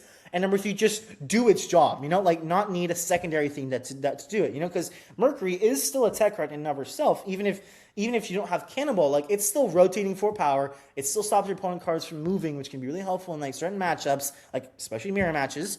I just think overall really good combination of cards that really Hydra Stomper just benefits from running, you know. And I'm going to talk about one more. I don't want to talk about both Red Guardian and Deafening Core because both of them, they kind of fulfill the same role. They're both kind of like right there. I feel like you usually add those after you've added in other tech cards. Those are kind of like the filler tech cards. Have you ever considered running Cosmic Ghost Rider? Yeah, actually, Cosmic Ghost Rider. I don't own Cosmic Ghost Rider, unfortunately, but Cosmic Ghost Rider would be on this list if I did own him. Cosmic Ghost Rider is another great card that you can run. You could probably run Mercury and Cosmic Ghost Rider if you really wanted to. Cosmic Ghost Rider just does what Cannibal does sometimes. Sometimes even better because you can't hit 2 cards with Cannibal. But I feel like generally, just based on like if you're going to be running Mercury, you might as well be running Cannibal, you know? Yeah. I think just generally Cannibal is better if you're running Mercury. If you're not running Mercury, then you're definitely going to want to run Cosmic Ghost Rider. So he's on the list. I don't think he's like top tier. I think he's like on the same tier as like Red Guardian and Deafening Core. You know, you're removing something important from your opponent's side. And that's, at the end of the day, that's really important. So moving on to the next card, and that is Negasonic. So Negasonic has definitely seen a rise in play rate recently, just due to the fact that your opponent, especially against Ramp, you just nuke a Fing Fang Foom, and that lane is gone. You know? Unless they're like running some weird fastball special, adamantium infusion, which they're probably not, you just win that lane automatically. You know? Or you can predict it coming down with priority and just bam, you know, kind of thing. You just blow them up. So again, you know, I don't want to spend too much time on this, although I already have. But tech cards are a really important part of Hydra Stomper. You know, you can't really run a Hydra Stomper list without tech cards. And I feel like Hydra Stomper is at its best when it has about, I'm going to say 3 to 4. Yeah, I want to say 3 to 4 tech cards. There's no yeah. way, bro. No, you generally do run that much. In a list that's coming up, I'll actually show you 4 guys. cards and then 4 tech cards, bro. There's like 2 Yeah. more. No Yeah. way, bro. This is So you're running this is why I 6 don't play cards? Hydra Stomper, bro. Bro's just a tech main. Basically, honestly, it really fulfills my desire to play tech and ruin people's days. So that's nice. I like that. So now I'm going to move on to common pairings, and these are cards that you might commonly see in Hydra Stomper lists. Well, I'm going to go over a couple of these, and I'm going to talk about what I consider to be the top 3 in Hydra Stomper lists. Aranya, you have Madam Web, Ezekiel Sims, and I want to say Ghost Spider. Those are the ones that I consider to be, the B tier. The top of the list are Madam Web, Rocket and Groot, Spider-Punk, and Nightcrawler. Those 4. Nightcrawler only because it just got buffed. Yeah, well, no, but even then, like Nightcrawler 1-3. Yeah, Rocket and Groot as well. Rocket and Groot's also a great card in these lists because he moves. Were you playing it at 3-2? No, 3-3. Yeah. You're playing him at a 3-3 now. That's what I'm saying. Yeah, so 2 of the cards, as you also notice, are recently buff cards. That is Nightcrawler and Rocket and Groot.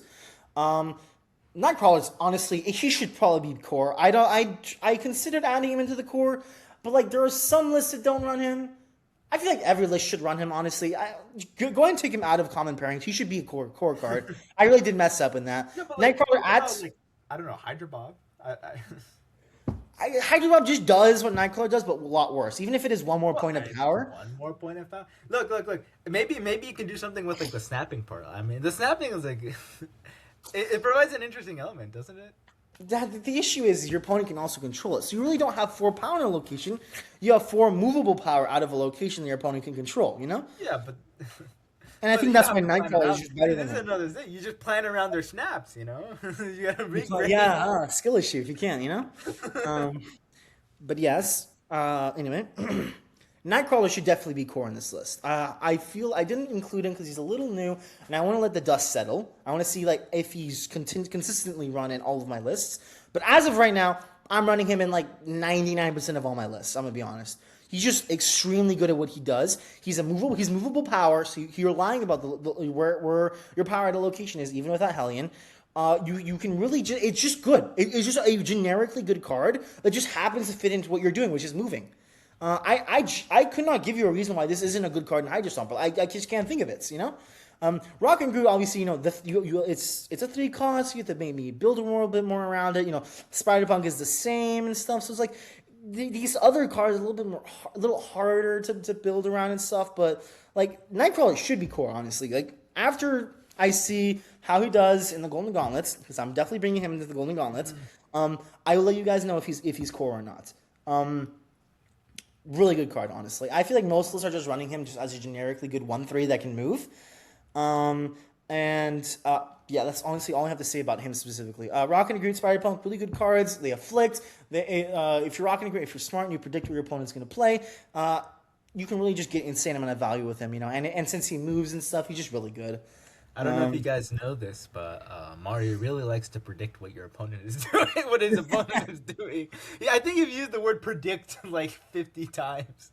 Well, I mean, it's important, though. In Hydra Stomper lists, you want to predict what your opponent is doing, Yep, so that's why I say the word predict a lot. You want to tech your opponent to such a point where they can't keep up with your power outputs, I feel like that's kind of what Hydra Stomper is doing, And if you're...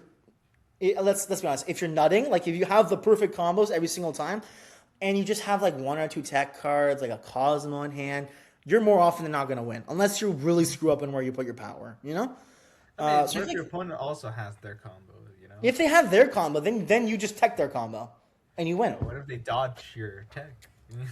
Well, then in that case, you wait for their snapback, and if they snap back, you consider the board situation, and you retreat from there. But anyway, back to the matter at hand. After that, I really don't have much to say about much of these other cards. Ezekiel Sims is probably my personal favorite card on this list. I think he's so cool, dude. I wish he was better, honestly. I genuinely think a buff to him would be lowering him to a 2-1. Because even if it is a 1-power nerf, he just fits so much better in curves.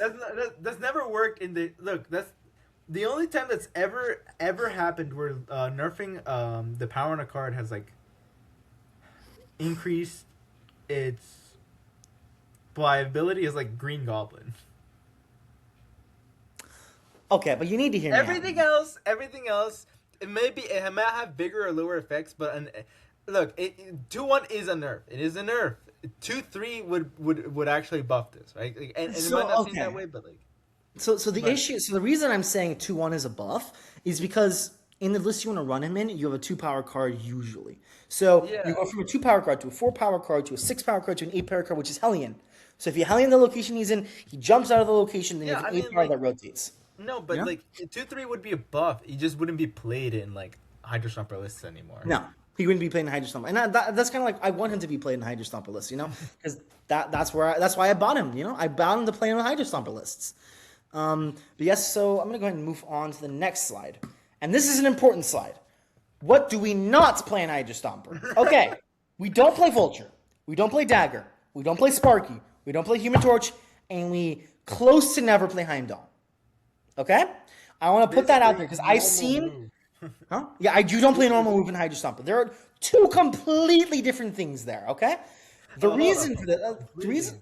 Really? They're different things. That's kind of trying to get at. The reason I'm putting this slide up here is because especially over the past couple of months, I've seen a lot of people post like these Hydra Stomp or hybrid lists with like Human Torch and stuff on the main cord of Marvel Snap. It just really hurts me to see. It's just not a good deck. They're not playing a good deck. They're playing a suboptimal version of two different kind of things, So like and I'm gonna go ahead and explain why they're not good together.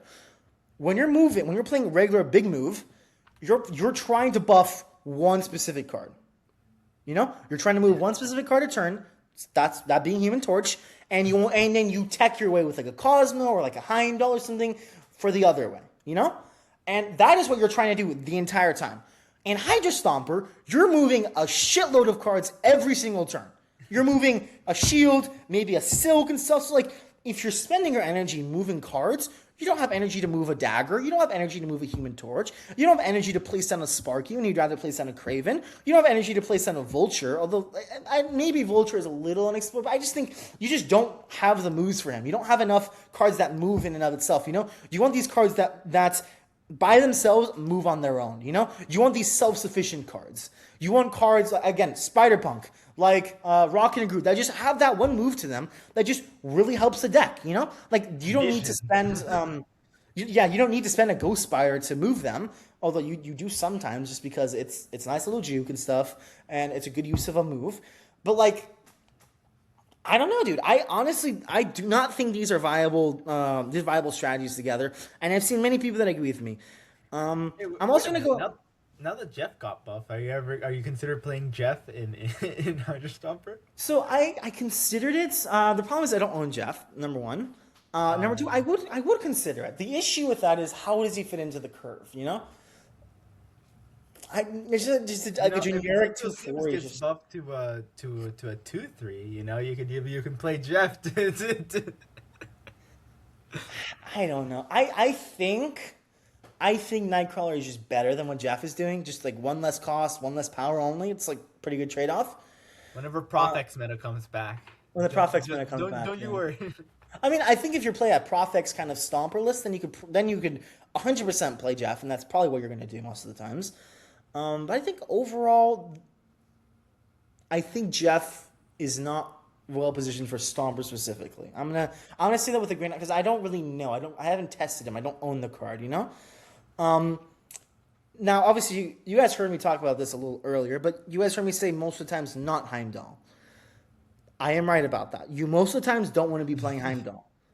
The reason for that is even if it does buff your Hydra Stomper by an insane amount, you would rather be playing Tech on turn 6. You would rather play a Juggernaut on turn 6, I feel like it's a good option maybe, but at the same time, like, you just have so much better to do, so many other things you'd rather do than Heimdall. I'm gonna be completely honest. I feel like it's a good little cube equity card that you might run in some lists, but I think overall you don't run Heimdall. I think the best way to categorize this in my head, this is how I've been thinking about it, is that while Heimdall is good for your deck, it's like synergistic in the sense that like you can buff your Hydra Stomper by a lot. It's just a lot of points in a Hydra Stomper list. The thing is, Hydra Stomper lists, you're never gonna be able to compete on points. They're like, it's not a deck that you're trying to compete on points with, right? You're having like a baseline amount of points, and then you're trying to stop your opponent from outpowering you, right? Yeah. And if you don't stop them from outpowering you, they're probably gonna outpower you. Yeah, exactly. That's kind of like what we're getting at here. You know, even with Heimdall, you're only really buffing one card unless you have like a Craven down, and even then, it's like you don't really do enough. Like your opponent can outpower you with a Fing Fang Foom against a Craven. You know, so that's not exactly something you want to be in a situation with. You know, moving on. I'm gonna talk about a couple lists now. So these are 3 lists. I'm gonna go ahead and talk about the one that is in my list. I think it's pretty obvious which one isn't, and that is this one right here, and that is the Show Stomper variation. I got this one from a Cam Best video. This is the just run-of-the-mill, regular good old Shola Stomper list. I personally don't like Shola. I don't like him at all. I wish the card didn't exist, and I think it's a major ethical thing for me to not play him. You know, so all my lists, as you guys will see below, do not run Shola. You know, Shola is definitely one of the Shola Stomper is like probably the best deck in the metagame currently. So if you guys want a good deck, just copy that one. You know, I'm not going to stop you guys. Play a good list. You know, Guys, these other 2 lists I have. He wants Shola to be a 5-2. 5-2. Yes, I would like Shola to be a 5-2. Which is crazy. Everyone comment It's down not below crazy. how much 5-2, how crazy 5-2 is. We gotta bully Mario out of this. Idea.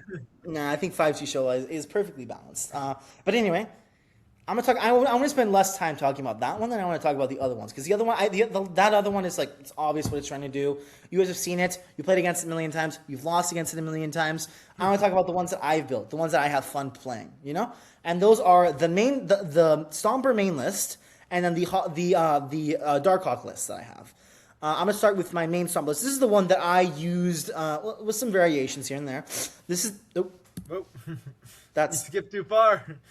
That's little variations here and there. That's the one I use to hit top 36 with infinite in. You know, very simple. It's just doing Stomper stuff with tech. You know, you run. I have chosen to put in Negasonic over Jug just based on the fact that people are playing bigger cards, and you can snipe down a potential Shola target if you're good enough against Mercury Cannonball. You just want to destroy your opponent's stuff before they can do stuff. Cosmo, very obvious what he's doing here. Hellion, again, what I talked about earlier, he is there to do his job. You know, you want to be able to move a Negasonic out of a lane that might be full that you accidentally try to predict them to play there on a later turn, so your Negasonic is live. You know.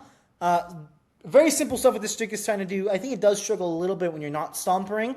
Again, but it does have the comeback mechanic of tech in it, you know, so that's always really nice to have. And now this other one, okay, this is a bit more of an off-meta pick, I will say. I feel like Stomper Lane has like 1 or 2 lists, and that is the Show Stomper, and then it's like a main variation of it that doesn't run Show, but it still runs a good amount of attack and other stuff, and it just outpowers some other stuff that isn't Show. It has decent matchups into most other stuff. So this Darkhawk list isn't exactly the best by any means. It's probably not that good. I've opted in for Madam Web and Darkhawk, Madam Web Darkhawk package. What you're trying to do is have a rotating Cosmo or a rotating Negasonic at all points, you know? And then you have a Darkhawk that you can maybe play into the Madam Web lane, which can also rotate around. You're just doing what a regular Darkhawk list does, but as a Stomper list, you know? So you're eating the best of both worlds, best of both worlds, ideally. Obviously, you know, you can brick extremely hard and not draw either pieces and just draw half of each, and that is never good, which is why this list isn't exactly the best by any means, you know? And you're opting for less tech overall so you can get a hold of Disruption, and that Disruption is the rocks you're sending into their deck. Unfortunately, with this, I think with most Darkhawk lists nowadays, you can only really send 4 rocks into their deck, like maximum, if you're like really high rolling, which is more often than not enough. But again, it's not like as big as some other lists, which is why this list isn't a very good list right now, because it just doesn't have many good matchups into some of these other decks, you know? So to conclude, I'm going to go back here actually. Hydra Stomper, right here, is awesome. That's basically what I'm trying to get to here. Yeah, that's it. Thank you guys for watching. Now I'm joking. I think Hydra Stomper is one of the best cards in the game. I want to say this very lightly as well. In terms of power, Hydra Stomper is, I want to say, top 5 or top 6 right now. No. I think the best card in the game is Nah, 100% dude. Shola. Second best card is Batroc, and then you could probably build like a couple other cards off that. But I think Stomper is definitely up there as being one of the best cards in the game. And obviously, you just heard me say, he's not even the best card in his own list. Batroc is absolutely broken. Batroc is insane, Batroc, not only does he scale himself to be a 110 most of the times, but also he's scaling a Hydra Stomper, he's scaling a Kraven, and he's just really big overall, He just does what you want to do, He just does, he's just so unbelievably good in the package he's in. Batroc is 100% the best card in the entire list, Obviously, he can't do everything by himself. He needs some help. You have Silk, you have Samuelson, and then you have Hydra Stomper as the main payoff. You drop that card on 6 or on 5 or on 3 or whatever you're doing. 6, 5, 3 every turn. Any turn on it. He's a 3 cost. You can play him basically any time you want, except for like one or two, unless like locations help you. But yeah, I'm just gonna go ahead and conclude there. Thank you guys for listening in on my Yap Sesh. I really tried to cover most of this. I think there's definitely some stuff I'm missing here. I don't want to talk for too long. I also have some other stuff I need to do. So I'm gonna go ahead and end it there. If you guys have any questions at all, please just reach out to me on Discord, reach out to me in the comments, and I'll be sure to answer them. I am. You're gonna regret sending an open invite for people to like DM you on Discord. I'm fine with it. If it's Hydra Stomp related, I will 100% receive any kind of DM. I love this card. I love the deck. I love everything that comes with it. So thank you guys for listening on that Yap Sesh. And I'm gonna go ahead and encourage you guys to like, comment, and subscribe to the video. And check us out on Twitch. So that my Twitch is twitch.tv/thinkerman_56. And SomeOneHereAgo. What is your Twitch? My Twitch handle is, as always, like you just search up SomeOneHereAgo on Twitch, right? Like that's my brand. That's my brand. But yes, guys, remember to subscribe. Remember to like, comment, and especially comment. Actually, I want you guys to comment down below how much you want Hydra Stomper to be reverted to a 3-2. No. He's balanced. Actually, he needs to be buffed to a 3-5. 3-5? Holy moly. That would be insane, dude. That would ruin the game, genuinely. Okay, a real suggestion is, can we buff Rock Slide? Bro's getting mogged by Terrax. He's getting mogged by Terrax, dude. The poor guy. Crazy. Rock Slide to like 4-7, bro. No, but like Rock Slide shuffles 2 rocks, and Terrax has the potential to shuffle 3 rocks, and you're more often than not going to shuffle 3 rocks. On average, it's like 2 rocks to your opponent, 1 to yourself. So 4-7, shuffle 2 rocks to your opponent. I think that's pretty fair. I could see that being good. But anyways, yes, guys, if you enjoyed this episode, please engage with us and recommend it to your friends, and then rewatch this episode in 0.25 speed. We need as much watch time as we can get, okay? Oh yes. And we'll see you guys next week, hopefully. Bye-bye.